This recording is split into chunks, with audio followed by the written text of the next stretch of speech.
Once upon a time, way down in Dixie, there was born a little girl named Ruby, and a little boy named Austin, who once wore flour sacks for diapers. He was later to remark, "Them ain't Huggies." They were both born of goodly parents, and along with their siblings, they both grew up in times that were hard, yet simpler and more innocent by today's standards. After a time, they became teenagers, something their children would later find hard to believe ever happened.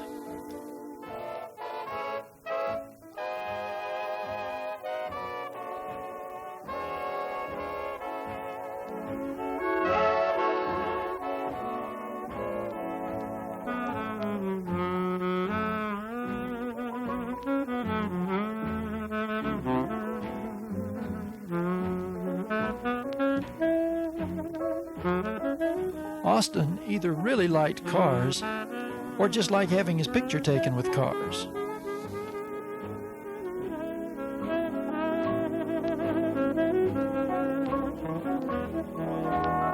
Then, as teenagers tend to do, they met and fell in love.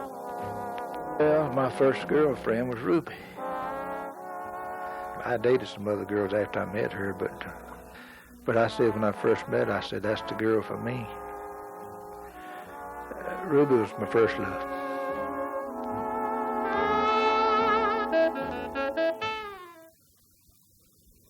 Unable to spend much money on dates, they did simple things, like hiking, boating on the numerous lakes nearby, and next picture, please.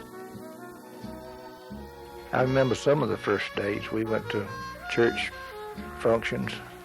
MIA always had something going in. It was a small branch, and there was a real closeness in the branch of the church then. And we always had something going, birthday parties, some excuse for a party, and went to a lot of parties together. Then, on the fateful night of June 24th, 1944, they were married by Arthur Gilbert, the presiding elder and president of the Columbus branch of the Church of Jesus Christ of Latter-day Saints. Austin worked at Hardaway Ford, and after a time they moved into a duplex on Rose Hill in Columbus. With Austin slaving away diligently at the Ford dealership, Ruby was at home starting their family. Within a couple of years, they traveled to Salt Lake City to be married again in the temple there. This time, not till death do you part, but for time and all eternity. Then as their children came, there were first their sons, Robert, then Gary, then Dennis.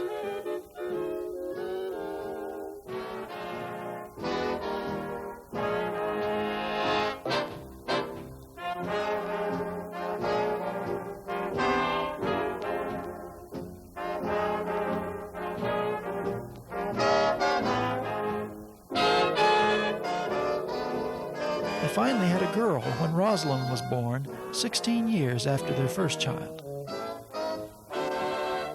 Austin was a doting father, always giving his children his full and complete attention. But as the boys grew up, their antics soon drove him to drink.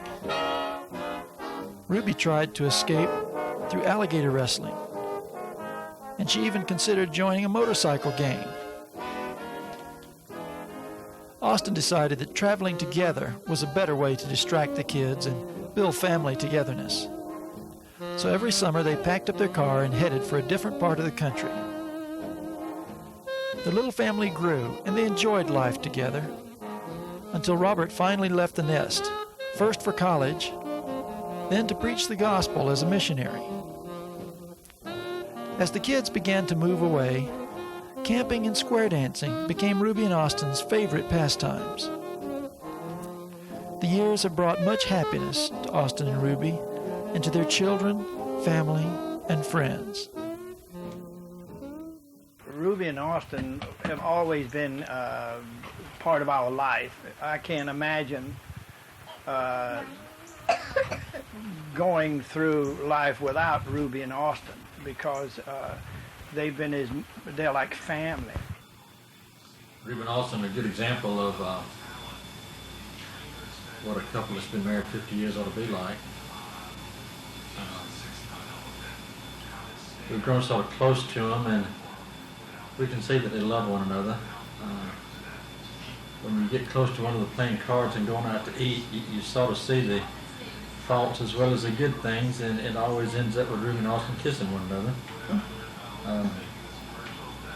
And though she might scold him every now and then, he still kisses her and says he loves her. We enjoy camping with them, and associating with them.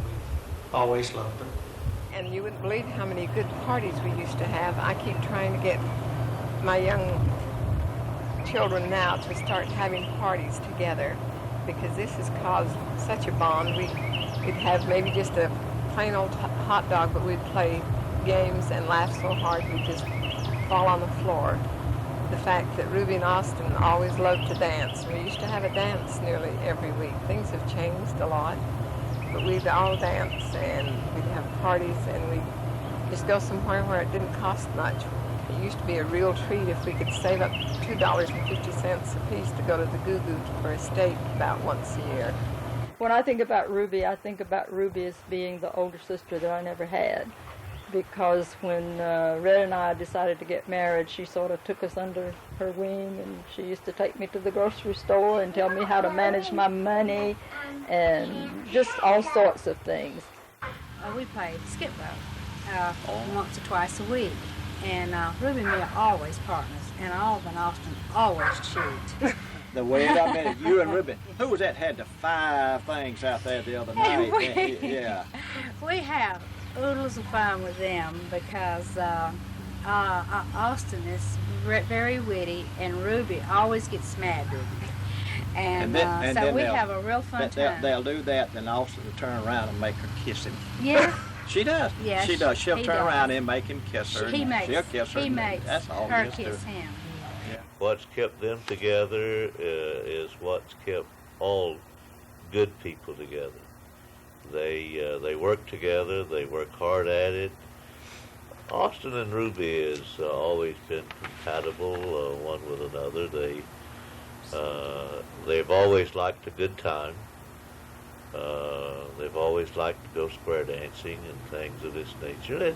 It's just, I think, a mutual understanding of each other.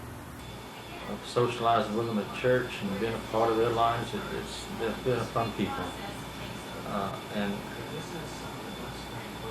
I can see how what's kept them together for 50 years is because they've been so close to the church and close to the family and close to the friends. So that's what's kept them together for 50 years. I think one thing that impresses me when you ask the question or when you think, how did we get here at 50 years is the fact that all the time that I've ever known Ruby and Austin, they are the type of people who are totally committed whenever they decide to do something. It's all the way. Ruby and Austin were the first couple to be married in the temple in our old branch. And Mary Ellen and I were the second, and they drove us out there. And it took a huge amount of money at the time. I think it cost us $80. Austin and Ruby did a lot of work in the church, which they will be eternally rewarded for. Congratulations, and I hope you have a few more anniversaries. That Ruby and Austin are great people. They're good friends that you can always call on. And congratulations on 50 years. I think that's wonderful. And I just congratulate them, and I wish them for the best. Betty and I have always been close to Austin and Ruby, and just hope we'll always will be. So, congratulations, the best to them. Ruby's always been a good old girl. You can always depend on Ruby. Anything you ask her to do, she's just a joy to know. And I'd like to wish them a happy 50th anniversary. They are wonderful people. We enjoy them very much. And we hope they have a happy anniversary. They look forward to this. I think it's wonderful to be able to make it to 50 years. But we've just really grown to love Austin and Ruby, haven't we, over the years? Yeah. They're good folks. Wish we could be more like them. We'd like to wish you a happy 50th wedding anniversary, and hope you have 50 more. We sure do. And hope we're around in a few years to have our 50th too. And we love you very much too. Yes, the heartiest congratulations go to Ruby and Austin. Happy anniversary, 50 years going on forever.